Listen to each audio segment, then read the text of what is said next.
अस्सलाम वालेकुम नाजरीन, प्रोग्राम मेहमान हमारे के साथ मैं हूँ आपकी मेज़बान सादिया फारूक। नाजरीन, हमारे इर्द गिर्द बहुत से ऐसे लोग होते हैं जो हर वक्त हालात का रोना रोते रहते हैं। वहीं कुछ लोग ऐसे भी होते हैं जो हालात का डट कर मुकाबला करते हैं और हर हाल में शुक्र अदा करते हैं। आज के प्रोग्राम के आगाज से पहले मैं राकिब राजा का एक शेर पेश करना चाहूँगी। हालात की तपिश ने मुझे पिघला तो दिया राकिब, हालात की तपिश ने मुझे पिघला तो दिया राकिब, अब देखना ये है कि वो मुझे बनाता है क्या। ऐसे ही हालात की तपिश से पिघल कर कुंदन बनने वाले शख्स आज है मेहमान हमारे। मैं बात कर रही हूँ उस्ताद आमिर की, जो कि कार मैकेनिक है।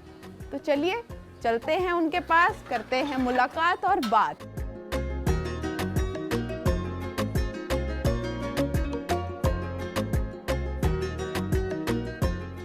वक्त की कदर करते हुए आमिर उस्ताद पिछली 2 दहाइयों से सुबह सवेरे ही अपने काम का आगाज कर देते हैं।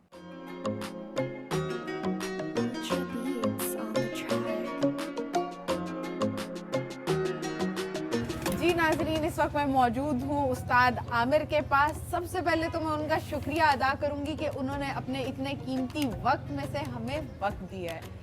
अस्सलाम वालेकुम उस्ताद जी। जी वालेकुम अस्सलाम। क्या हाल है? ठीक है जी अल्हम्दुलिल्लाह। उस्ताद जी, सबसे पहले तो आपका बहुत शुक्रिया। मेरे ख्याल से बड़ा ज़रूरी काम कर रहे थे, आपने हाँ, हमें वक्त इंजन दिया। का काम है ना, इंजन का काम थोड़ा सा मेजर होता है, तो वो लड़कों से फिर मैं नहीं करवाता अपने स्टूडेंट से, तो वो मुझे खुद ही करना पड़ता है। हम इंजन के और आपके काम के बारे में तो तफसीली तौर पे गुफ्तगू करेंगे, लेकिन सबसे पहले ना हर इंसान का जैसे एक बचपन होता है, किससे कहानियाँ होती हैं, तो हम आपके बचपन पे बात करेंगे। जी बचपन कैसा था आपका? बचपन मैडम मेरा तो जब तक तो वाला साहब याद थे ना, तो बहुत ही अच्छा था। किसी चीज़ की परवाह नहीं थी, खाने पीने में बेफिक्री जिस तरह हर बच्चे की होती है। तो मैं भी इसी तरह ही था, थोड़ा सा लापरवाह भी था, इतना पढ़ाई में भी इतनी तवज्जो नहीं देता था। शरारती थे? तो शरारत करना, बस उस वक्त हमारा रहते थे देही इलाके में, तो थोड़ा सा वो देही इलाका था, तो अक्सर हमसायों की मुर्गियाँ उठा लानी तो वो दोस्तों के उससे मुझे बहुत मार पड़ती थी। तो मुर्गी की चोरी क्या करनी, बस फिर आपको मुर्गा बनाया जाता था? जारी बात है, कुछ तो फिर होता था। तो फिर इसी तरह चलता रहा। वालिद साहब का इंतकाल कब हुआ? वालिद साहब का इंतकाल हुआ था 1989 में। आप कितने साल के थे? मैं तकरीबन 15 साल का था, 14 से 15 साल का था। मैं 8th क्लास का स्टूडेंट था। तो वह भी इतना ही लैग था कि मैं कि उसमें कहने के बस एक वो पढ़ाई थी, एक बस शौक बहुत था देख के कि यार मैं भी आर्मी में जाऊं या मैं भी एयरफोर्स में उस वक्त जहाज उड़ाऊं। लेकिन ये एक वो बचपन वाली सोच थी मेरी, लेकिन उसके लिए मुझे ये सोच नहीं है, पढ़ाई का शौक नहीं था, जिसकी वजह से मार भी बहुत पड़ती थी। सबसे बुरा मजमून क्या लगता था आपको? सबसे बुरा मजमून मुझे इंग्लिश ही लगता था और किस उस्ताद से? क्योंकि जो टीचर्स होते हैं ना गुस्से वाले भी होते हैं, तो किस उस्ताद से सबसे ज्यादा डांट पड़ती थी? डांट मुझे हमारे एक होते थे अकरम साहब ना, अरबी के होते थे, तो वो उनसे बहुत ज़्यादा मुझे मार भी पड़ती थी। कोई ऐसी डांट या मार जो स्कूल में आपको अरबी के उस्ताद से पड़ी हो, याद हो आपको, कि वो किस्सा सुनाए हमें? वो किस्सा कुछ यूँ था कि हम 2 दोस्त थे। ये तो हमारा असूल था ना कि बैठना सबसे पीछे है तो वो बैठे तो बातें कर रहे थे, तो उस्ताद जी ने कहा यार ये कौन बातें कर रहा है। तो क्लास में दोस्तों में भी होती है चपरासी आपस में, यार वो साई वो पीछे बैठा हुआ वो बातें कर रहा था, ये दोनों ओए दोनों इधर आ जाओ। तो इत्तेफाक था कि वो उन्हीं दिनों में कुछ पेपर हुए थे, तो इत्तेफाक से बस जैसे भी कर रहे, चीटिंग कर रहे, जैसे भी कर रहे, कुछ मेरे नंबर उस लड़के से कुछ अच्छे थे हल्के थे? नहीं, अच्छे थे नंबर, अच्छे थे, नंबर अच्छे थे। मुझे कहते हैं वो अपनी ठेठ दुआन है, ओए किया ओए कितने तुम्हारे नंबर आए? हाँ। अरबी कितने नहीं? और मैं कहा जी अरबी में तो मेरे 65 है। अच्छा, तो पीछे का बे बैठी या गांधी बैठी सी या उसका गप्पा मार रहे हैं, इंडिया ना रास्ते कर रहे हैं। और तुम्हारे कितने थे? और जी मेरे, वो तो उस सब्जेक्ट में फेल था। क्या था जी? ये मेरे तो 25 नंबर हैं। अच्छा, और इंग्लिश कितने आए नहीं कोई? वो भी इत्तेफाक ही था कि मैं उसमें भी पास ही था। वाह सर, इत्तेफाकी तौर पे आप पास रहे। तो वो इत्तेफाक से वो फेल था। ओए तू कान पौड़ी किन, तू खाली रहा पीछे मारे। चले आपको तो कान नहीं पकड़ा कान नहीं पकड़ा है, लेकिन यह है कि क्लास में मेरा जो एक ना, मैं एक इस तरह पूरे स्कूल में था कि एक प्राचा के नाम से मैं मशहूर था। प्राचा के नाम से। इसकी क्या वजह थी? प्राचा हमारी कौम है ना, हमारी फैमिली से, प्राचा अच्छा, फैमिली अच्छा, से, तो उससे मैं बहुत मशहूर था कि ये कोई भी होता था मुझे प्रिंसिपल तक जाता, हालांकि वहाँ पे स्टूडेंट तो तकरीबन उस वक़्त भी 3-4 स्टूडेंट होता था, लेकिन मैं पूरे स्कूल में वो जो शरारती लेकिन ज़हीन बच्चा होता है ना, जो शरारतें करता है लेकिन क्या है ना कि शरारत तो मैं पता नहीं शरारत ही थी, जहानत पता नहीं उस वक़्त कहाँ थी।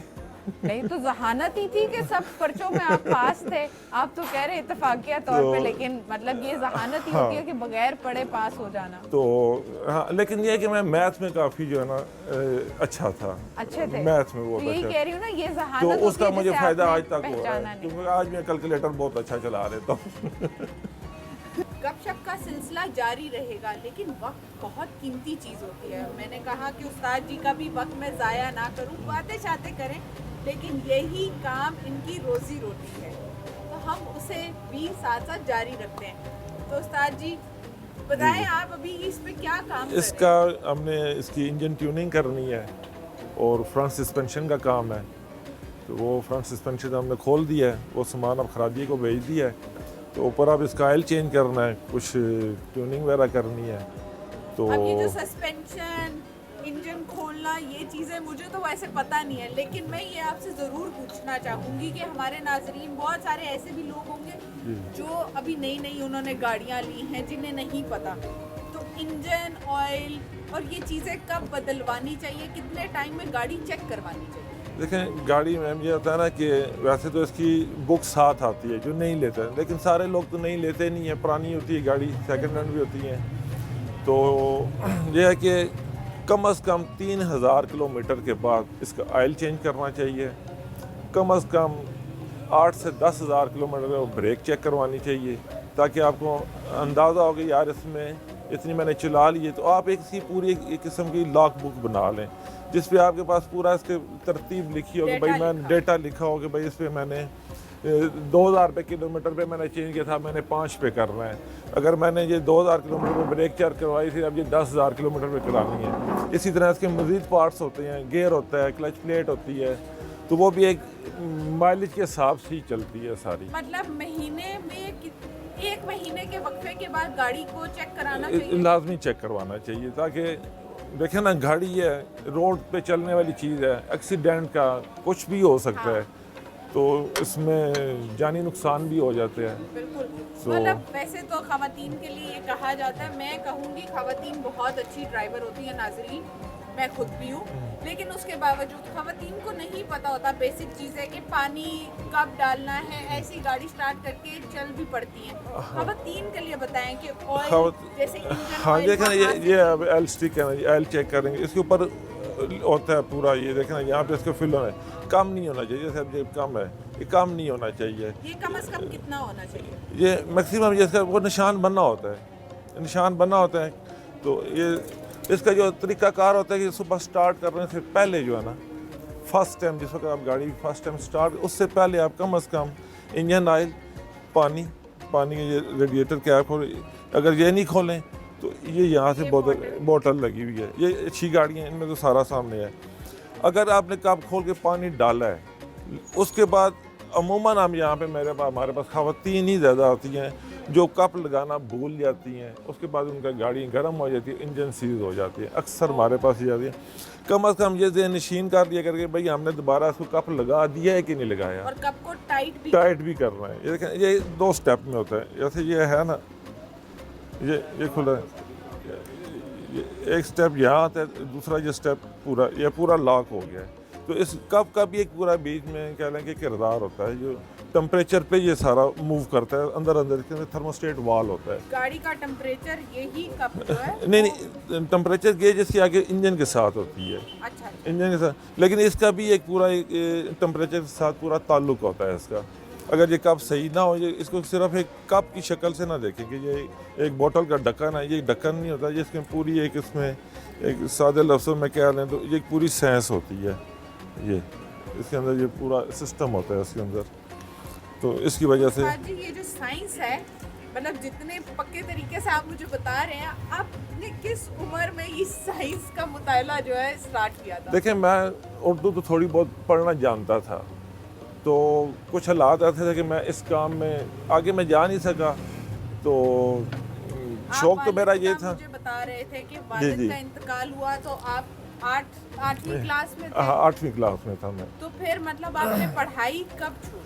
असल में मैं थोड़ा सा वो कह लें कि थोड़ा सा बागी सा हो गया था। घरों में हर स्कूल नहीं जाता, घर से स्कूल भेजते थे, आगे स्कूल नहीं जाता था, आगे पीछे। उस वक्त जो मेरी ज़िंदगी में जो तबाही फेरने वाली चीज़ थी ना, मैं तो आगे भी लोगों को कहूँगा कि इर्द गिर्द ध्यान रखा करें। उस वक्त ये छोटे मिनी सिनेमा चलते होते थे, वहाँ पे फिल्म इंडिया की चलती थी, वो हम देखने चले जाते थे। तो मतलब स्कूल बंक करके मास्टर आमिर मूवी देखने चले जाते थे? तो लेकिन जिस वक्त माली तो टिकट मिलता था वैसे? उस वक्त तो सस्ता दौर था, ये 89 की बात है, 2-3 रुपए में वो। तो आप रोज घर से 2-3 रुपए नहीं, रोज तो मिलते ही नहीं थे, इतने हालात भी माली तौर पे इतने अच्छे नहीं थे। तो बड़े भाई थे, उनकी तो शादी हुई थी, तो मैं वालदा के साथ ही होता था। लेकिन ये एक शुक्र अल्लाह का आया था कि हमारे घर बार अपने थे। आप कितने बहन भाई थे? जी हम 7 भाई हैं और 2 बहनें हैं। माशाल्लाह माशाल्लाह। तो मेरा नंबर जो है ना 6ठा नंबर है, मेरे से एक छोटा भाई है बस। तो मतलब आप तो फिर लाडले ही होंगे। हाँ, तकरीबन मैं अपनी वालदा का काफ़ी ज़्यादा ना, एक तो मुझे गुस्सा बहुत ज़्यादा आता था। आप मुस्कुरा रहे हैं, मुझे लग नहीं रहा कि आपको गुस्सा आता था। लेकिन गुस्सा मुझे खैर नहीं बहुत आता था, लेकिन अब वक्त के साथ अब गुस्सा भी ख़त्म हो गया है। जो हालात देख रहे हैं या जैसे है, जब से शादी की है मज़ीद उसमें चेंज आ गया। शादी की बात की है तो मैं आपके घर भी वैसे जाना चाहूँगी और फिर मैं आगे इस पे मज़ीद बातचीत करना चाहूँगी कि शादी के बाद गुस्सा कम कैसे होता है, इसकी थेरेपी क्या है। गाड़ी के साथ साथ हम गुस्से के कम होने पे भी बात करेंगे। तो नाज़रीन, हम फिर लेते हैं एक छोटा सा ब्रेक, हमारे साथ रहिएगा।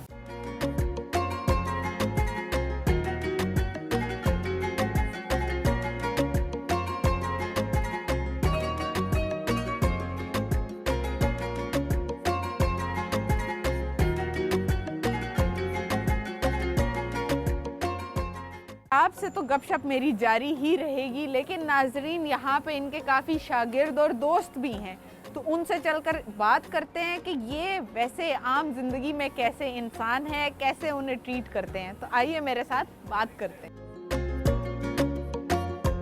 जी नाजरीन, इस वक्त मैं उस्ताद आमिर के बड़े ही अच्छे दोस्त वाजिद के साथ मौजूद हूँ। अस्सलाम वालेकुम। वालेकुम अस्सलाम। कैसे हैं आप? अल्हम्दुलिल्लाह ठीक ठाक। आपकी दोस्ती को कितना अरसा हो गया? आमिर साहब के साथ दोस्ती को तकरीबन 10 से 15 साल हो गए।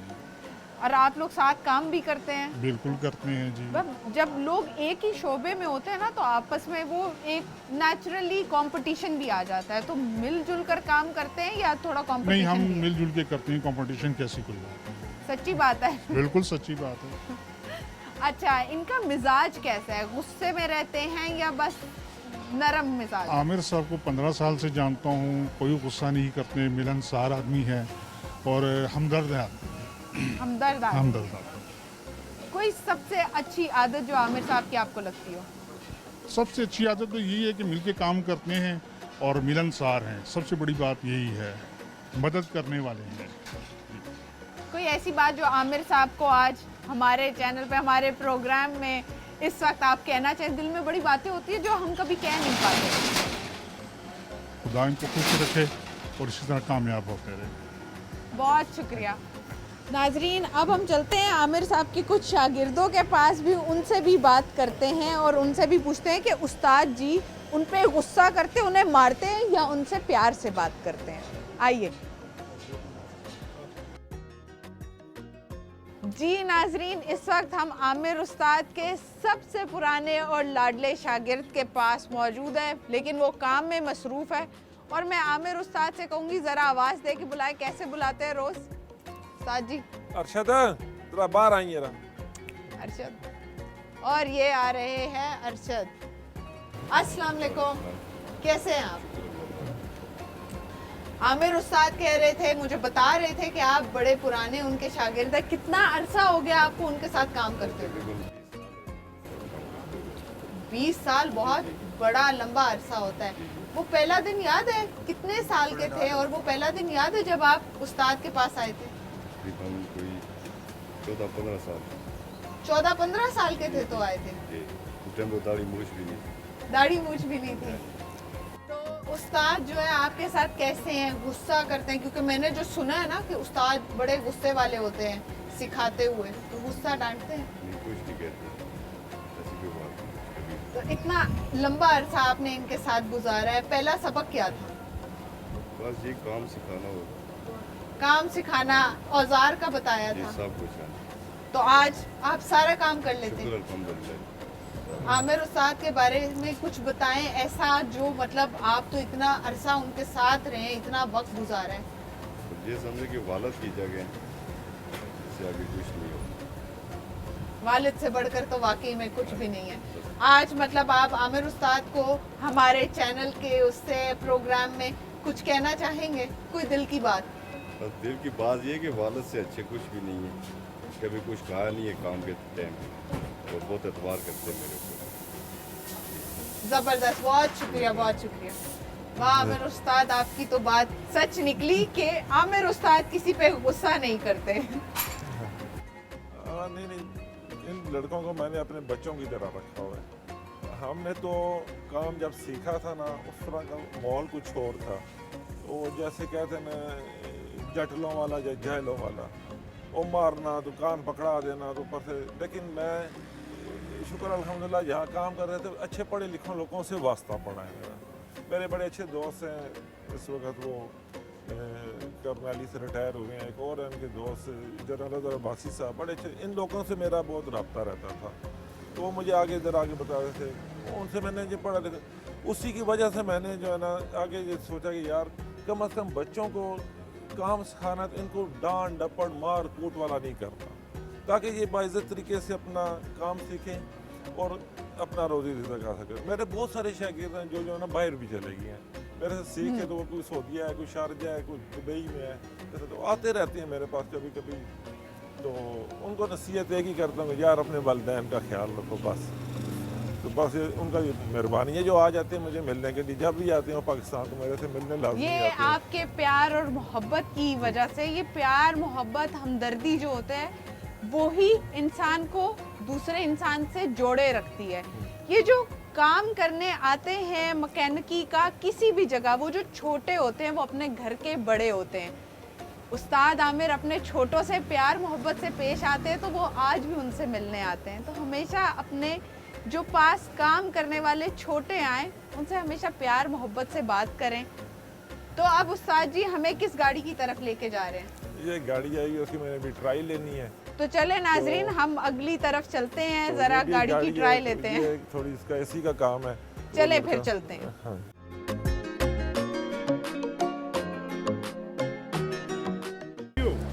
जी उस्ताद जी, अब हम इस गाड़ी के बारे में आप क्या बता रहे थे? क्या काम हाँ, कर रहे इसका सुबह आई थी मेरे पास, क्लाइंट छोड़ गए थे।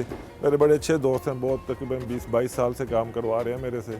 मेरा कोई भी क्लाइंट है वो 30-32 साल से, जब से मैं काम कर रहा हूँ वहाँ से उनके अब तो बच्चे आने शुरू हो गए मेरे पास। वाह वाह, यही तो तो एतबार है जो आपने कमाया है। इसकी अब मैंने सुबह ट्यूनिंग की है और इसकी ब्रेक का काम किया, तो अभी इसके लिए मेरी ट्राई लेनी है। तो ताकि उनको मैं फ़ोन करूँ तो गाड़ी उनको मैं बता दूँ कि तैयार है। इसको अगर कोई मसला मसाइल हो तो अभी मैं चेक कर लूँ इसे। तो अभी इसके लिए मैं ट्राई तो लेने अभी जा आप रहा ट्राई लेने जा रहे हैं। हाँ, मैं अभी भी ट्राई- यही चाहती हूँ कि आपका काम भी साथ साथ चलता हाँ, हाँ, रहे, काम भी- बात भी हम करते रहें। जी जी तो मेरे ख्याल से नाजरीन मैं इनके साथ जाऊंगी ट्राई लेने, तो चलें। जी जी।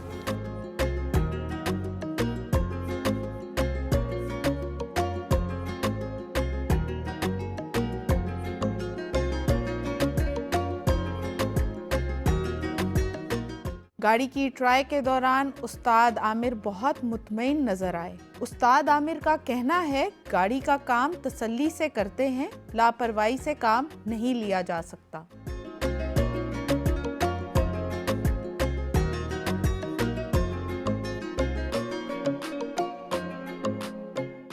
हाँ जी, हमने बड़े ही अच्छे से ट्राई ली है। गाड़ी जितनी स्मूथ चल रही थी, मैं कहती हूँ वाह। अब मैं उस्ताद जी से भी बात करती हूँ, उनसे पूछती हूँ कि क्या वो अपनी इस गाड़ी के काम से मुतमईन है या अभी भी कोई ट्यूनिंग वगैरह का काम बाकी रहता है। मैं उस्ताद जी के आने का इंतज़ार कर रही हूँ, उनसे बात करते हैं, पूछते हैं। नाजरीन, मैंने बड़ी एक हैरान कुन सी चीज़ देखी। उस्ताद आमिर डॉक्टर आमिर बन गए। उस्ताद जी ये क्या कर रहे हैं? ये हम डॉक्टर की आपने बात की तो गाड़ियों के तो डॉक्टर तो हम ही हैं। सिर्फ हमारे में फ़र्क है, हम फील्ड में कर रहे हैं, डॉक्टर कुर्सी पे बैठ के कर रहे हैं। तो अभी आप क्या इसका चेक एक कर रहे हैं? बैरिंग आवाज़ कर रहा है, तो वो चेक कर रहा था कि किस से आ रही है। अब बेल्ट के साथ देखें ना, काफ़ी चीज़ें चल रही हैं। एसी की कंप्रेसर की पुली भी चल रही है, पावर स्टीयरिंग का पंप भी चल रहा है, वाटर बॉडी भी चल रही है, और भी एडजस्टर भी बीच में चल रहा है। तो कंफर्म करना होता है कि कौन सा है। अब मैं सारों को तो फर्दन तो देख नहीं सकता कि यार इसमें ये बैरिंग ख़राब है। अब उसमें ये आवाज़ क्लियर होगी कि इसका ये पंप आवाज़ कर रहा है। वाह, ज़बरदस्त। मतलब टेक्नोलॉजी जो है ना, और डॉक्टर तो असल में वाकई में उस्ताद जी हैं गाड़ियों के बेस्ट डॉक्टर। तो अभी इसकी कहाँ से आवाज़ आ रही थी? ये इसका पावर पंप आवाज़ कर रहा है। ये तो हम ज़रा पंप को ठीक करते हैं और फिर आगे बढ़ते भी हैं। पंप जो है ना, इसका जो है ना रिप्लेस होगा। ये इसमें बैरिंग इतना अच्छा नहीं चलता, तो बेहतर होता है कि इसको चेंज करें, लेकिन बैरिंग भी चेंज हो जाते हैं। तो वो फिर आगे कस्टमर पे डिपेंड करता है कि वो क्या कहता है, कि वो चेंज करना चाहता है, क्योंकि या एडजस्ट करना चाहता है। वो उसको अगर बैरिंग है तो वो तो 1800 रुपये का खर्चा है। अगर पंप चेंज करना पड़ेगा तो 8-9 हज़ार का खर्चा है। तो मैं बैक है ज़्यादातर ग्राहक जो है मेरे ख्याल से 8-900 रुपये में ही काम आजकल। कराते हैं। तो वैसे जो मेरा कस्टमर अपना है ना जी, जो मेरे से करा रहा है काम, तो मेरे पास तो खड़ा ही नहीं। मैंने जो कर दिया उसको वो कहता है ठीक है यार, आपने जो कर दिया ठीक कर दिया। मैं चाहे उसका ये पंप भी चेंज कर दूँ ना अभी, तो मेरे पे वो उंगली नहीं उठाएगा। वो कहेगा यार ठीक है, आपने जो कर उस्ताद जी, दिया ठीक कर दिया। मैं यही कह रही हूँ कि आजकल वाकई में हालात बहुत नाजुक हैं, बहुत महंगाई है, लेकिन इसके बावजूद, क्योंकि आप गाड़ियों के डॉक्टर हैं, आपको बहुत अच्छे से पता है हमारी जान को ख़तरा हो सकता है गाड़ी में थोड़ा सा भी नुक्स हो जी। तो आप क्या हमारे देखने वालों को पैगाम देंगे कि रोज़ का 8-900 हर हफ्ते का, या 8-9 हज़ार एक दफ़ा? 8-9 हज़ार एक दफ़ा। क्योंकि एक दफ़ा डाल दे चीज़ तो वो ज़्यादा बेहतर होता है कि रोज़ रोज़ देंगे। कभी बैरिंग है, ज़्यादा सामान चाइना का मार्केट में पड़ा हुआ है, जापानी सामान महंगा है। तो आजकल वैसे ही मार्केट से सामान बहुत ही ज़्यादा शॉर्ट हुआ है, मिल ही नहीं रहा। क्योंकि आम तो इतने पढ़े लिखे में पता नहीं, वो एलसी की बात कर रहे थे जी, एलसी नहीं खोल रही जी। अब मेरी बुला जाने, मुझे तो बहन पंप चाहिए। हाँ। अब कहाँ से आ रहा है मुझे नहीं पता, ये एलसी क्या चीज़ है, मुझे क्या पता एलसी क्या चीज़ है। तो वो दुकानदार तो बड़े जो डीलर हैं, वो तो मैं ये कि यार हमारा एलसी नहीं खुल रही तो हमारा सामान नहीं आ रहा। कोई कहता है यार हमारे कंटेनर क्लियर नहीं हो रहे, और हमें हमारी बुला जाने के कंटेनर नहीं क्लियर हो रहे, यार हमें तो चीज़ चाहिए। काम रुका हुआ है, हाँ। कारोबार रुका हुआ है। जैसे घर में जाए ना तो बच्चे कहते हैं ना जी हमें तो खाना चाहिए, तो मैं उनको कहूँ कि यार आज काम नहीं था, तो उनको उस चीज़ से गरज नहीं है, उन्होंने तो खाना खाना है। तो बिल्कुल। इसी तरह हमारा भी इसी से रिलेटेड काम है। अगर ये मुझे सामान नहीं मिलेगा, अगर फ़र्ज़ करें मुझे वो कस्टमर कहता है ये पंप चेंज करे, अगर ये मुझे मार्केट से नहीं मिलेगा तो मेरा तो वो लॉस होगा। जो मैं जो उससे लेबर 800-900 हज़ार रुपये या 2,000 रुपये लूँगा, वो मेरा तो लॉस है। बिल्कुल। वो कहेगा यार चल अभी चल रहा है, वो मेरे से तसल्ली भी कर लेगा यार ये कितने दिन चल जाएगा, और हफ्ता 10 दिन चल जाएंगे। एक तसल्ली देने वाली यार ये हफ्ता 10 दिन तो चला दे नहीं रहे, तो वो भी शुक्र करेगा यार उस्ताद का सर्टिफिकेट मिल गया है मुझे। हाँ। तो बहरहाल ये बेहतर ये होता है कि इसे चेंज करें, क्योंकि ये बैरिंग इसका टूट जाए तो ये गाड़ी जो है ना, आपका स्टीयरिंग जो है ना बिल्कुल सख्त हो जाएगा, जाम हो जाएगा, जैसे खड़ी गाड़ी का होता है, ये उस तरह हो जाएगा। तो उसमें डर भी होता है कि यार गाड़ी लग ना जाए, एकदम अचानक कुछ ख़राब हो जाए, तो वो उसमें ख़तरा भी होता है। तो ये चीज़ें तो हम उससे शेयर कर देते हैं कि यार ये भी ऑप्शन है तो ये भी ऑप्शन है, आगे फिर कस्टमर की अपनी मर्जी होती है यार वो क्या चाहता है। मैं तो मर्जी पे यही कहूँगी जो भी मुझे देख रहे हैं और गाड़ी का इस्तेमाल करते हैं कि गाड़ी में अगर कोई ऐसा नुक्स हो तो फ़ौरन से उसे चेंज करा लें, क्योंकि पैसे तो फिर कमाए जाते हैं, लेकिन अगर जान का और खुद की ज़ात का कोई नुकसान हो जाए तो वो पूरा नहीं होता। मैं उस्ताद जी से कहूँगी कि हम थोड़ा आगे चलते हैं, कुछ और गाड़ियाँ वगैरह भी देखते हैं। मैं ज़रा गाड़ियों के बारे में तफसीलात ले रही हूँ क्योंकि मेरे साथ अब डॉक्टर आमिर हैं। तो चलें, आ जाएं आप भी हमारे साथ। मिलकर खाना खाने में बरकत है, इस चीज़ को आज भी आमिर उस्ताद ने कायम रखा हुआ है। दिन का खाना वो अपने साथ वाले दुकानदारों और शागिर्दों के साथ मिलकर खाते हैं। नाजरीन, दीन और दुनिया को साथ साथ ही लेकर चलना चाहिए और ये बहुत अच्छी बात भी होती है। नमाज का वक्त था और आमिर उस्ताद जो है अपनी नमाज कज़ा नहीं करना चाहते थे और मुझे भी ये मुनासिब नहीं लग रहा था, लेकिन मैंने इनसे दरख्वास्त की कि मस्जिद तक मुझसे कुछ बातें करते हुए जाए, मैं आपको कंपनी दे दूं। तो आप मुझे उस्ताद जी बताएं कि आप कितने बजे सुबह काम पर आते हैं? सुबह काम पे तो मैं घर से बच्चों को स्कूल ड्रॉप करना होता है तो उनको मैं छोड़ने के लिए सुबह 7 बजे निकलता हूँ। बच्चियाँ मेरी हैं, डे 1 से उनको मैं, मेरी बड़ी बच्ची है वो FSC कर रही है, तो डे 1 से मैं उनको पिक एंड ड्रॉप खुद दे रहा हूँ। खुद दे रहे हैं? खुद दे रहा हूँ। मतलब काम के साथ साथ घर की भी जिम्मेदारी खूब निभा रहे हैं आप। तो पिक एंड ड्रॉप, फिर ये काम का भी सिलसिला चलाना सारा, तो ये भी साथ ही होता है। 7 बजे तक जब आप अपने काम पर पहुंच जाते हैं दुकान? नहीं, 7 बजे काम पे नहीं, उनको स्कूल छोड़ता हूँ। उसके बाद मेरी एक रोज़ की रूटीन है कि मैं वॉक में कज़ा नहीं करता। वो मेरी जैसे नमाज नहीं ना कज़ा कर रही, इसी तरह मैं वॉक भी कज़ा नहीं करता। ज़बरदस्त, मैं सेहत का भी ख्याल रखते हैं। डेली जो है ना, मैं ट्रेल 3 पे, ट्रेल 5 पे ही होता हूँ। सुबह मेरा 1-1.5 घंटा वहाँ पे होता है, मरगला की पहाड़ी पे चढ़ना। ज़बरदस्त। तो वो मैं वहाँ से आके फिर तकरीबन मेरा सरकारी काम भी है, फिर मैंने कहीं ऑफिस भी जाना होता है, वो फिर मैं वहीं से होता हुआ आता हूँ, क्योंकि मैंने वो तो दिन में कितनी गाड़ियाँ आप तैयार कर लेते हैं? ये तो कोई अंदाज़ा नहीं, बाज़ का तो ज़्यादा भी आ जाती हैं लेकिन बाज़ का नहीं भी आती। जैसे आजकल हालात चल रहे हैं, बहुत कम आ रही हैं। हाँ, जब से पेट्रोल महंगा हुआ है तो उस हिसाब से तो बहुत ही हालात अभी तो उस्ताद जी मैंने सुना है कि पेट्रोल मजीद महंगा होने वाला है। हम तो कह देंगे रोज़ रोज़ मारने से बेहतर एक ही दफ़ा मारे हमें।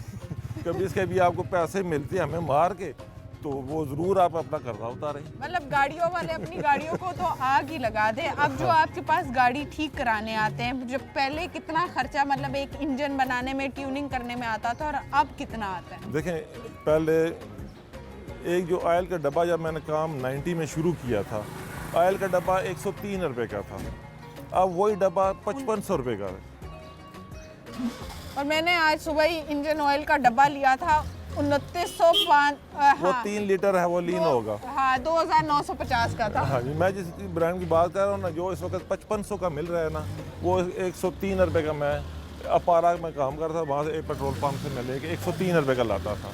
हाँ, तो अब जब ग्राहक आते हैं तो क्या वो इस बात पे तंगी और गुस्सा नहीं दिखाते कि एक तो गाड़ी भी खराब है, आना जाना मुश्किल हो रहा है, पेट्रोल महंगा है और अब काम हाँ, कराने के कंप्लेन लिए तो इतने लोग पैसे करते हैं, लगे। कहते हैं, लेकिन लोगों ने रखी है अब गाड़ी जिसकी मजबूरी है, जिन्होंने बच्चों के साथ पिक एंड ड्रॉप लगाई हुई है, बच्चों को छोड़ना रखना, तो फिर मजबूरी भी है लोगों की। अपना वो कह लो कि बजट खुद ही मैनेज करते होंगे कि भाई किस तरह करना है। अब देखें ना, मैं गाड़ी चलाता हूँ तो अब मैं गाड़ी बहुत कम चलाता हूँ, सिर्फ मैं इतनी गाड़ी चलाता हूँ जितनी देर में मैं बच्चों को स्कूल छोड़ना या ड्रॉप करना। अकेला हूँ तो मेरे पास एक बाराना सा बाइक है, मुझे ही लेके आना है ना, उसने तो मुझे ले आता है तो ले भी जाता है शाम को। तो आप खुद अपनी ज़ात के लिए एक स्कूटर का इस्तेमाल करते हाँ, हैं? मैं अपना बाइक इस्तेमाल करता हूँ क्योंकि मैं अफोर्ड नहीं कर सकता पेट्रोल। तो ऐसे हालात को देख के मतलब आपका मतलब आप इस काम से इतना जुड़े हुए हैं, इतने अरसे से जुड़े हुए हैं, ये जो हमें देख रहे हैं, आपका तो सरकारी काम भी है, तो क्या आप सरकार से इस बारे में बात नहीं करते? सरकार पहले ही रो रही है, उन्होंने क्या बात करनी। मैं आपको एक हकीकत सच बात बताता हूँ। मेरे एक दोस्त हैं फरहान साहब, फेडरल टक मुहसिब में होते हैं, तो उनकी गाड़ी अब देने पैसे सरकार ने है। सरकार बहुत अच्छे नफीस आदमी है, वहाँ पे डायरेक्टर हैं। तो 4-5 दिन पहले उनकी गाड़ी मेरे पास वैगनार आई, तो कहते हैं यार आमिर इसकी चेक करो। मैंने चेक किया, मैं सर यार इसकी तो क्लच प्लेट नहीं सही। तो कहते हैं यार आमिर कुछ थोड़ी सी देख ले। तो अभी तक उन्होंने गाड़ी नहीं भेजी, कह रहे हैं यार मैं देखता हूँ जितनी चल सकती है चलाता हूँ, अभी बजट में पैसे नहीं है इतने कि मैं आपसे, तो आपने तो डाल देनी है, आपने तो बिल भेज देना है, लेकिन अब बजट भी देखना है। अब देखें हालात ये हैं कि सरकार के पास अपना बजट नहीं है, तो ये इतना जो कर्जा लेते वो कर्जा, मेरा सवाल है कि वो कर्जा जाता कहाँ है? अब ये तो मुझे भी इसी समझ से- नहीं है। मैं तो आज बेचारी भी आवाम खबर को में क्या सुन रहा पता? था कि पता नहीं कोई वो कतर में हमारी आर्मी गई है तो वहाँ पे कोई $2 अरब इन्होंने लिए हैं, उसका कोई रिकॉर्ड ही नहीं आ रहा कहीं। वो तो मैं ये असेंबली जो- के फ्लोर पे बात सुनी है ये तो मैंने। बिल्कुल। अब ये जो हम इतना उधार लिए जा रहे, ये कहाँ जा रहा है ये ना इन बेचारों को पता है ना मुझ गरीब को पता है। लेकिन थोड़ा सा ही आगे चंद कदम पे हम मस्जिद हम पहुंच जो चुके हैं। मांगने वाला है ना उसको $10 का सिक्का है, वो भी टैक्स दे रहा है, हाँ, वो भी कर्जा उतार रहा है।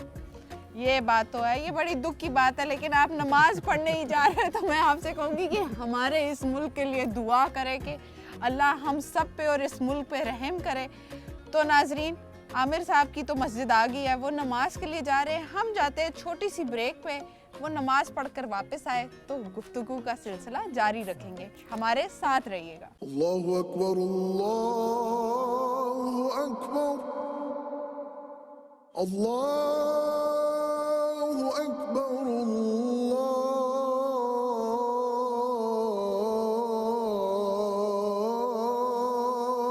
अल्लाहु अकबर। काम के दौरान अजान सुनते ही आमिर उस्ताद अल्लाह के हुजूर मस्जिद में नमाज अदा करने चले जाते हैं। अशहदु अल्ला इलाहा इल्लल्लाह,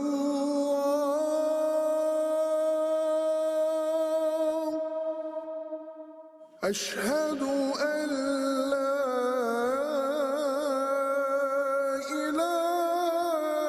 इलाहा इल्लल्लाह।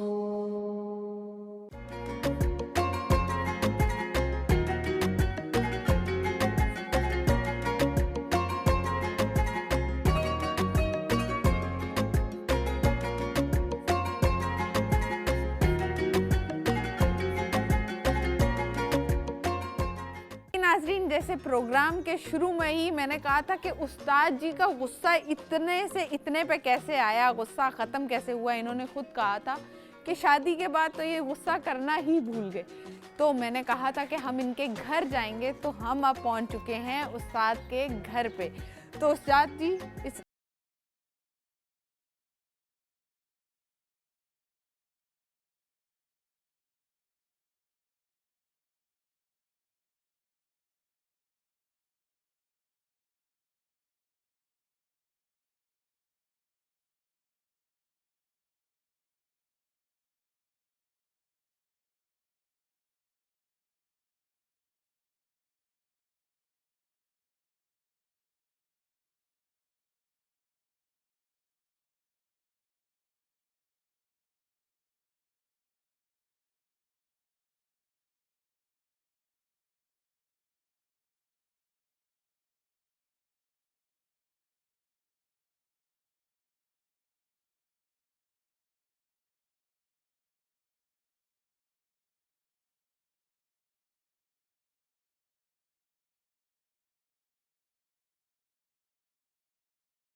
इनका बड़ा हम पे जो है ना ये बहुत एहसान आसान है उनका।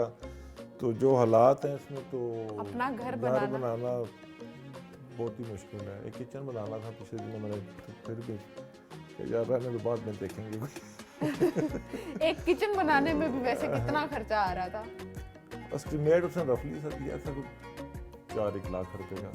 सिर्फ एक छोटा किचन किचन, बनाने के हाँ। लिए इतना खर्चा, तो मतलब तो वाकई में मैंने कहा आज यार- के ज़माने में घर ख्वाब ही रह गया, हाँ भी रह गए बस। एक आम आदमी के लिए खास जी, तौर जी। पे।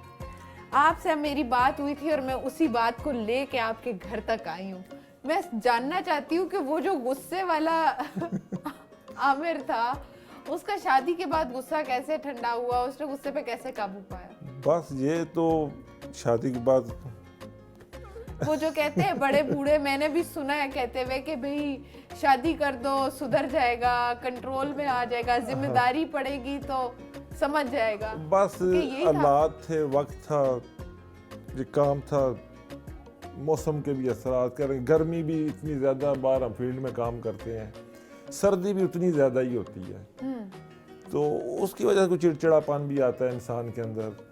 फिर शादी के बाद फिर कह लें कि मिसेज आ गई, थोड़ी सी ज़िंदगी का साथी मिल जाता है, लाइफ में चेंजिंग आनी शुरू हो गया ऐसा। फिर औलाद बेटी अल्लाह ने दे दी, फिर मज़ीद कह लें कि चेंजिंग आनी शुरू होगी। तो कितने बच्चे हैं आपके? माशाल्लाह जी मेरी 3 बेटियाँ हैं, तो एक बेटा है मेरा। माशाल्लाह माशाल्लाह। अब आप जैसे बता रहे थे कि आप तो बड़े शरारती बच्चे थे, बंक करके सिनेमा देखने चले जाते थे लेकिन आगे अपने बच्चों को पढ़ा रहे हैं। देखें जी, मैं तो सारी अपनी तवज्जो तर जितनी है ना, अपना जो कुछ भी है ना, वो बच्चों की तालीम पे ही मैं लगा रहा हूँ। मैं उसमें कोई ये नहीं कर रहा कि या मैं कोई घर बना लूँ या मैं किसी से किराया आना शुरू हो जाए या कोई मैं प्लाजा बना लूँ। मेरा सरमाया सारा जो है ना, वो बच्चों की तालीम में है। पिक एंड ड्रॉप भी आपको मैंने पहले बताया, पिक एंड ड्रॉप भी मैं खुद करता हूँ, इनको दिन को लेता हूँ, सुबह छोड़ता हूँ। तो बेटा मेरा इधर प्राइवेट एक स्कूल में पढ़ता है, पीएस में, तो बच्चियाँ मेरी पढ़ती हैं इस्लामाबाद ICG में। बड़ी बेटी जो है मेरी वो FSC कर रही है। तो आपका क्या ख्वाब है कि आप अपने बच्चों को किस मकाम पे देखना चाहते हैं, क्या बनाना चाहते हैं? मैं कहता हूँ कि अगर बेटी मुझे, मेरी ज़ाती ख्वाहिश है कि मैं बेटी को डॉक्टर बनाऊँ, तो फर्स्ट ईयर के नंबर भी उसके अच्छे हैं। उम्मीद है कि सेकंड ईयर में भी वो फर्स्ट ईयर के उसके 87 मार्क्स थे, तो उम्मीद है कि ये 90+ हो जाएंगे, मेरा कोशिश है। तो मतलब वो जो 8 से 10 घंटे आप अपनी शॉप पे देते हैं, तो उसको 12 से 15 करना पड़ेगा, 2-3 घंटे की नींद लेनी पड़ेगी, क्योंकि डॉक्टर की फीसेस भी जो है ना आजकल। वो तो मैंने पता किया है जी, मैंने अब्टाबाद पता किया है, तो कोई 14 लाख रुपया फीस एक सेमेस्टर की है, साल की। तो पहली तो कोशिश हम तो यही करेंगे कि यार कोई सरकारी मिल जाए, लेकिन उम्मीद नहीं है। जैसे यहाँ पे ना तो मेरे पास सिफारिश है, ना तो मैं किसी बड़े आदमी का ब्यूरोक्रेट का बेटा हूँ, तो ना तो मुझे आगे की दाखिला मिलेगा। क्या हमारे मुल्क में से बड़े आदमी के ही बच्चे आगे बढ़ सकते हैं? हम तो ख्वाब भी नहीं देख सकते। अगर आप मेरे साथ 1-2 घंटे मेरे में और बिलावल में मुआवजा कर लें, मेरे और मरियम में कर लें, मेरे में इतनी सलाहियत है कि मैं मरियम से ज़्यादा तेज़ हूँ। सिर्फ मेरे और मरियम में फ़र्क ये है कि वो एक अमीर बाप की बेटी है, तो मैं एक गरीब का बेटा हूँ। हमारी अमीरी गरीबी का फर्क आपको लगता है कि कभी खत्म होगा? हम भी इससे आगे बढ़ेंगे? कम से कम 200 साल। हम आम आवाम के बच्चों को भी आगे मौका मिलेगा? कम से कम 200 साल चाहिए इस मुल्क की जो शराफिया को तोड़ने के लिए। घर घर तालीम आ जाए, घर घर तालीम। मीडिया का इसमें मैं देख रहा हूँ कि बहुत अच्छा किरदार जा रहा है, पॉजिटिव जो किरदार है बहुत अच्छा जा रहा है। मीडिया ने काफ़ी ज़्यादा ये पिछले मैं 8-10 सालों से देख रहा हूँ। बिलखसूस अब मैं नाम नहीं ले रहा, वो पॉलिटिशियन में आ जाती है बात। बिलखसूस मैं देखता हूँ कि खान साहब ने इसमें बहुत ज़्यादा शऊर दिया है। खान साहब की मैंने काफ़ी सारी बातें खुद अडॉप्ट की हैं कि हक मिलता नहीं, छीनना पड़ता है। तो मैंने काफ़ी जगह पे ये देखा है कि वाकई मैं जहाँ पे मैंने खड़ा हो गया हूँ हक लेने के लिए, तो मुझे मिला है। और जहाँ शराफत से चुप करके जहाँ बात नहीं मिला। मैं एक सीधी सी बात है कि मैं बच्ची का दाखिला कराने चला गया हूँ, तो वो कहता है जी फॉर्म उसको मैंने दिए सारे, सरकारी स्कूल है यार मैं कहाँ जाऊँ। तो देख के क्लर्क कहता है, ऐसे फेंका मेरे मुंह पर, यही कपड़े काम वाले पहने, पता नहीं छाबड़ी वाला को आया हुआ है। कहता है जी कि आपने साथ अलॉटमेंट लेटर नहीं लगाया। मैं कहा यार अलॉटमेंट लेटर इसमें लिखा ही नहीं है भाई, अगर इसमें लिखा होता तो मैं वो भी लगा देता। एफिडेविट मैंने लगा दिया साथ, नहीं आपने सरकारी। मैं कहा मैं कहाँ लिखा है कि मैं सरकारी रिहाइश हूँ, मैं तो एक बंदे के साथ रिहाइश पजीर हूँ, तो मुझे तो उसके साथ रहता हूँ। एफिडेविट लगा दिया, उसने भी कह दिया कि भाई ये मेरे साथ रहता है। तो फिर आगे तो अपने आप को समझना कि यार मैं तो इससे हार रहा हूँ। एक और नुक्ताचीनी, मैं कहा यार सीधी मुख्तसर मुझे बात बता दे, तो उन्हें दाखिला करना है कि नहीं, फॉर्म लेना है कि नहीं। तो वो खैर अंदर शोर पड़ गया काफ़ी, ऑफिस था उनका, तो शोर पड़ गया। तो एक खैर वैसे बंदा उठा कहता सर छोड़ें आप, तो ये मैं आपकी पर्ची उसे फाड़ के फॉर्म ले लिया। वो खैर मैं बाहर निकलने लगा हूँ तो मुझे पीछे से फिर विक्रा कसता है, कहता है कि मैं आपके बच्ची का इंटरव्यू में नाम नहीं डालूंगा। वो खैर मैं फिर वापस घूमा, मैं कहा यार बात यह है कि तू इंटरव्यू में नाम ना डाल तो मैं शुक्राना के 2 नफल भी पढ़ूंगा, हो सकता है मेरी बच्ची इंटरव्यू में फेल हो जाए, तो अगर तू नाम नहीं डालेगा तो मेरे पास इज्जत रह जाएगी। मुझे तो पता चल जाएगा, मैं तो कह दूंगा कि भाई इसने नाम नहीं डाला तो मेरी तो बच्ची के इसने इंटरव्यू नहीं लिया। मैं कहा अगर तूने नहीं लेना मैं प्रिंसिपल के पास चला जाऊंगा ना कि भाई तू क्यों नहीं मेरी बच्ची का दाखिला करना चाहता। तो कहता कि ये प्रिंसिपल का ऑर्डर है जी कि इसका ये फॉर्म के साथ वो लगाना है आपने रिहायशी सर्टिफिकेट। तो मैं कहा यार इसमें लिखा तो मैं जाके मैडम का तो ये काम ही नहीं है, दाखिले करने हैं एडमिनिस्ट्रेटर वालों ने, उन्हें डायरेक्टरेट वालों ने, तो तू ये क्यों कर रहा है। और 12 उसने देखा यार ये जान नहीं छोड़ रहा। तो मैं कहा यार बात ये अगर ये दाखिला ना हुआ तो मैं शुक्राने के 2 नफल पढ़ूंगा, तो मैं तो चला जाना सीधा कोर्ट कि भाई मैं इस मुल्क का शहरी हूँ, मैंने बच्ची का दाखिला कराना है, तो मुझे नहीं मिल रहा, आप बता दें कि मैं कहाँ जाऊँ। मतलब हम आम आवाम के लिए एक सरकारी स्कूल में एडमिशन लेने के पीछे भी इतना अब मेरी जगह कुछ कोई होता है। और होता ना, खुदा की कसम उसे वापस आ जाना था। तो अगर आपको लगता है कि आप कोर्ट जाते तो हम गरीबों को भी वहाँ इंसाफ हमारी सुनी जाती, कोर्ट खुलती। कोर्ट भी कहाँ खुलती, हमारे लिए कहाँ खुलती, उल्टा 10,000 रुपया मेरा लग जाना था, पूरे साल की मेरी फीस उधर लग जानी थी। तो फिर आपकी बेटी का एडमिशन बेटी वहीं एडमिशन है, वहीं पढ़ रही है माशाल्लाह। अभी चले आपने 7 साल हो गए पढ़ रही बेटी वहाँ से मेरी, जो पढ़ के तो FSC के लिए कॉलेज F7 चली गई है। जबरदस्त। फिर मतलब आपने हिम्मत और कोशिश से हाँ, काम मतलब किया और अपने तो हक के यही लिए लड़े मेरा तो मिल एक गया। कामयाबी का राज भी है कि मैंने जब काम शुरू किया था तो मेरे पास तो कोई पैसे भी नहीं थे, कोई मेरे पास बिजनेस। मैं घर से जब, मुझे आज भी याद है कि मैं घर से निकला था तो मैं किसी दोस्त के साथ गया था, वो मुझे गाड़ी की टैक्सी पे छोड़ के आया था कि मेरे पास तो घर से जाने का किराया भी नहीं था। तो 10 रुपये मुझे आज भी याद है, मैंने घर से 10 रुपये मिसेज ने मुझे दिए थे कि ये दिन का खाना खाना। मुझे आज भी याद है मैंने जिस दिन अपना काम शुरू किया था तो उस वक्त मेरा पहले दिन मैंने 400 रुपये की काम किया था। तो बस वो अल्लाह का शुक्र है कि 10 रुपये से वो 400 से अब 4 लाख और 40 लाख में तब्दील हो गया। आपको बहुत सारे लोग देख रहे होंगे। मेरा मकसद आपसे बात करने का और आपके साथ प्रोग्राम करने का भी यही है कि जो आजकल के हालात हैं, गरीबी है, लोग बड़े ना उम्मीद होके बैठ जाते हैं, कोशिश भी छोड़ देते हैं, बस रोते रहते हैं। तो आप 10 रुपए से 400 और 400 से यहाँ तक पहुँचे हैं। तो जो हमें देख रहे हैं, आपके साथ के भाई जिनके लिए मतलब मजदूरी का बड़ा मुश्किल हो जाता है, कमाना मुश्किल हो जाता है, काम नहीं मिलता, उन्हें आप क्या कहें? देखें, इंसान अगर नियत करके घर से निकलता है ना कि भाई मैंने काम करना है, तो रब के साथ ज़ात उसके साथ है, उसे देती है। हमारे मुल्क के बच्चे हैं हमारे, मैं तो उनको अक्सर मिलते हैं, मुझे उनको मैं कहता हूँ यार तुम पर्दे के पीछे काम करते हो, पर्दे के आगे क्यों नहीं करते? भाई तुम यहाँ से UK चले जाते हो, फ्रांस यूरोप जाते हो, 10-10 साल 15-15 साल तुम्हारे वहाँ पे पेपरों में ही लग जाते हैं। वहाँ तुम पिज़्ज़े पंपों पे काम, जो भी है लो कास्ट काम करते हो, तो यहाँ तुम्हें कर रहे में क्या है? वहाँ करते हुए शर्म महसूस वहाँ नहीं नहीं होती, आती, लेकिन अपने मुल्क में वही काम, वही अगर बच्चे चीजें यहाँ करते करें तो हुए- हम तो काफ़ी ज़्यादा यहाँ पे तरक्की भी कर सकते हैं। बिल्कुल यही वजह है कि हम लोग उसमें शर्म महसूस करते शर्म हैं महसूस अपने करते हैं। मुल्क में ये काम करते हुए। बस वो ऐसी, फिर मैं बात बोलूँगा ना, अब जहाँ पे मीडिया ने पॉजिटिव काम किया है वहाँ नेगेटिव भी चल रहा है। जैसे हमारे ये मुल्क में ड्रामे चल रहे हैं, इस तरह के चल रहे हैं ड्रामे के, वो घर की ग्रामर ऐसी दिखाते हैं कि हर बंदा कहता है कि यार मैं भी ऐसा ही हो जाऊँ। लेकिन जो काम करने वाले उनके घर जाके देखो क्या मतलब वो भी अपने लातों से सताए हुए हो।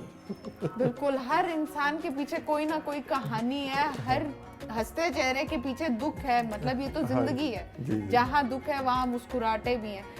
तो मतलब मुझे आपसे बात करके, आपसे मिलके बहुत खुशी हुई, और सबसे ज़्यादा अच्छा मुझे ये लगा कि आपने खुद पढ़ाई को छोड़ के काम किया, मेहनत की, लेकिन अपने बच्चों को आगे आप पढ़ा रहे हैं। जी। तो मैं आपके बच्चों से भी थोड़ी बातचीत करना चाहूंगी, हाँ। अगर आपकी इजाजत हो तो। हाँ, ये बेटा है मेरा अब्दुल लसीब, आ जाओ बेटा। चलें जी, हम अब्दुल हसीब से थोड़ी सी बातचीत करते हैं, उसकी तरफ चलते हैं। अस्सलाम वालेकुम बच्चों, क्या हाल है? ठीक है। अच्छा मुझे बताओ आपका नाम क्या है? मेरा नाम हसीब है। और आपका? एमन। अच्छा एमन और हसीब, मुझे बताओ कि आप कौन सी क्लास में पढ़ते हो? मैं 9th में पढ़ता हूँ। आप 9th? इन दोनों ने बारियां लगाई हुई है। अच्छा 9th और 7th में। अच्छा सबसे फेवरेट सब्जेक्ट कौन सा है? मेरा मैथ। और आपका? इंग्लिश। इंग्लिश और मैथ। बाबा भी मैथ में तेज थे, लेकिन बाबा को तो आपकी इंग्लिश पसंद नहीं थी। एमन मुझे बताओ कि आप बाबा को इंग्लिश की क्लासेस देते हो? नहीं। क्योंकि बाबा कह रहे थे, बाबा आपको हसीब मैथ्स पढ़ाते हैं? नहीं, मैं क्या कहते हैं खुद समझता हूँ, टीचर वाला समझाते हैं स्कूल में और बकाया। अच्छा तो बड़े होके क्या बनना चाहते हो? Software engineer. सॉफ्टवेयर इंजीनियर बनोगे? कंप्यूटर में ज़्यादा इंटरेस्ट है? ज़बरदस्त। और आपने क्या बनना है एमन? मैंने आर्मी डॉक्टर। आर्मी डॉक्टर, वो साड़ी पहन के स्टार वाली है? तो उसके लिए तो बहुत सारी पढ़ाई करनी पड़ती है, बहुत मेहनत करनी पड़ती है। कर लो क्या? क्या करूँगी। ज़बरदस्त, यही हिम्मत और जज्बा चाहिए। आज मैंने आपके बाबा से बहुत बातें की हैं। अब मुझे बताओ कि आपको अपने बाबा की सबसे अच्छी बात क्या लगती है? मुझे अपने बाबा की सबसे अच्छी बात ये लगती है कि अपना काम छोड़ कर हमें हर जगह पे जहाँ पे हम कहते हैं वहाँ ले जाते हैं और हमारी सारी ज़रूरतें पूरी करते हैं और बहुत कोशिश करते हैं हमारी तालीम के लिए। तालीम के लिए कोशिश करते हैं। ये मुझे वाकई में ये बहुत अच्छी बात लगती है कि वालिदैन बच्चों की तालीम पे जोर दें। हसीब आप बताओ, हर बच्चे के लिए ना डिफरेंट होता है कि उसे हर अलग चीज़ ही अच्छी लगती है बाबा की। उनको ये बात अच्छी लगती है कि वो चाहे जितने भी थके हों, जितने भी मतलब के परेशानी हो, उनको वो हमारे से अच्छे से बात करते हैं और जो कहते हैं वो ला देते हैं। बस जो कहते ला देते। भाई हमारे साथ एक और छोटी सी आपकी बहन भी है, मैं उससे भी बात करना चाहूंगी। क्या नाम है आपका? आइला। आइला। आइला कैसी हो? ठीक। कौन सी क्लास में हो? 3A। 3A में हो। आइला को फेवरेट सब्जेक्ट कौन सा है? मैथ। मैथ्स। अच्छा मैथ्स में सबसे अच्छी चीज़ क्या लगती है? टेबल्स। टेबल्स अच्छे लगते हैं। अच्छा और बाबा की सबसे अच्छी बात क्या लगती है? जो कहते हैं हम लोग वो ला देते हैं। और क्या करते हैं? गुस्सा करते हैं बाबा? नहीं। कभी भी नहीं गुस्सा किया? और जो चीज़ कहते हो, ईद पे शॉपिंग कराने लेके जाते हैं? जी। ईद पे क्या लेती हो आप? वो हम कपड़े लेते हैं। चूड़ियाँ बैग नहीं लेती? चूड़ियाँ और बैग भी लेते हैं। सब कुछ लेते हैं? जी। अच्छा और शरारतें करती हो? जी। क्या शरारतें करती हो? बाबा कैसी शरारतें करते हैं? बाबा कुछ नहीं करते। और आप क्या शरारतें करती हो? कुछ भी नहीं करती। अच्छा बड़े होके क्या बनना है? डॉक्टर। डॉक्टर बनना है। डॉक्टर बन के क्या करोगी? लोगों का इलाज करूँगी। लोगों का इलाज करोगी और पैसे लोगी उनसे? जी। ये देखा, बच्चे मन के सच्चे। मुझे बहुत अच्छा लगता है बच्चों से बात करना, और अगर मैं इन बच्चों से बात करती रही तो मेरे ख्याल से हमारे प्रोग्राम का टाइम बढ़ाना पड़ेगा हमें आज। तो बहुत शुक्रिया बच्चों, हमें इतना अच्छे आपने इन्हें तरबियत दे रहे हैं, तालीम दे रहे हैं, और मुझे बहुत अच्छा लग रहा है कि वालिदैन जो अपने बच्चों की तालीम पे जोर देते हैं। अब हर इंसान की ज़िंदगी की कोई ना कोई ख्वाहिश होती है, हसरत होती है। तो उस्ताद जी आप मुझे बताएं कि कोई ख्वाहिश, हसरत जो पूरी ना हुई हो या आप चाहते हो जो पूरी हो जाए, जिसके लिए आप कोशिश कर रहे हो? हज करने, अल्लाह के घर जाना है आपने। मेरी दुआ है कि आपकी ये ख्वाहिश पूरी हो, और हम जैसे बहुत सारे लोगों की ये ख्वाहिश रहती है कि हम अल्लाह के घर का एक दफ़ा, लेकिन वो बात है कि जब वहाँ से बुलावा आता है तो वो जो जरिया लग भी रहा बन है जाता है। लग रहा है कि हमारे नसीब में नहीं होगा। 10 लाख रुपए मैं कहाँ से लाऊंगा? लेकिन अब तो फिर बच्चे सारे 1 साल के बाद 2 साल के बाद यूनिवर्सिटी में चले जाएंगे, तो फिर या तालीम है या आज है। लेकिन फिर बात वही है, मुझे पता है कि मैं आपके जज्बात इस वक्त समझ सकती हूँ, क्योंकि हर मुसलमान की ख्वाहिश है कि वो अल्लाह के घर जाए ही जाए। लेकिन मैंने ये सुना है, मेरी भी बहुत बड़ी ख्वाहिश है, लेकिन मैंने ये सुना है कि जब वहाँ से बुलावा आता है ना, तो अल्लाह कोई ना कोई जरिया बना देता है। हमें हाँ, ये हमेशा तो बात उम्मीद है। रखनी चाहिए। ये तो है, जब होगी नीयत तुम्हारी है, तो जिस दिन बुलावा अल्लाह का भी आ गया तो देर नहीं लगेगी। इंशाल्लाह गैप पता से भी नहीं कहीं से चलेगा पता भी नहीं आप चलेगा। वहाँ पर होंगे। हाँ, जब अल्लाह ने इतना कुछ दे दिया है तो आगे भी देगा इंशाल्लाह। अल्लाह अपने बंदों का हाथ थामे रखता है और हमें उसी पे तवक्कल भी करना चाहिए। और मुझे आपसे बात करके बहुत अच्छा लगा, आपसे मिल के, आपकी काम की जगह, आपके घर पे, आपके बच्चों से, कि आपकी ज़िंदगी में बहुत कुछ है जिसका हम शुक्र अदा करें।